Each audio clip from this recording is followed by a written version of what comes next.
নমস্কার, আমি দেবাশিস সরকার। আমি আনন্দময়ী কালীমাতা ট্রাস্টের সম্পাদক। ইনি মৃদুল কান্তি গুহ, উনি সভাপতি। উনি ট্রাস্টের একজন সদস্য, চঞ্চল গুহ।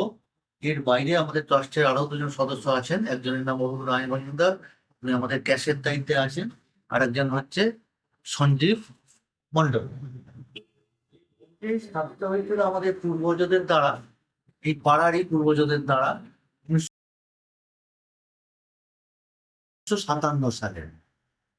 আজকে 2024, মন্দির এখন এই অবস্থায় আছে। এই মন্দিরটা খুব জাগ্রত মন্দির। এখানে সবাই বলেন যে মার কাছে মন থেকে যদি কিছু চাওয়া যায়, মা তাদের আশা অবশ্যই পূর্ণ করেন। দীর্ঘদিনের মন্দির। এই মন্দির আপনারা আসুন, আমরা সেটা কামনা করি আপনারা সবাই আসুন, মাকে দর্শন করুন। এই মন্দির আসতে গেলে আসার সবচেয়ে সহজ রাস্তা হচ্ছে মেট্রো রেল করে।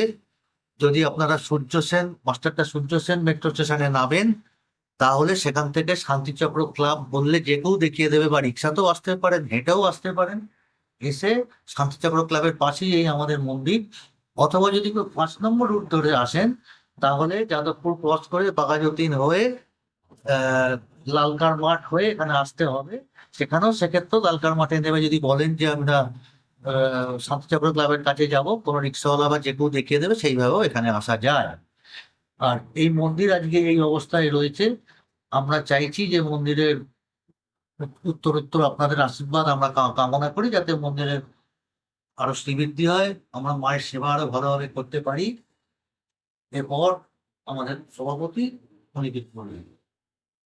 নমস্কার, আমার নাম মৃদুল কান্তি গুহ। আজকে মায়ের মন্দিরে আমাদের এই অবস্থায় সম্পাদক মহাশয় সবই বললেন।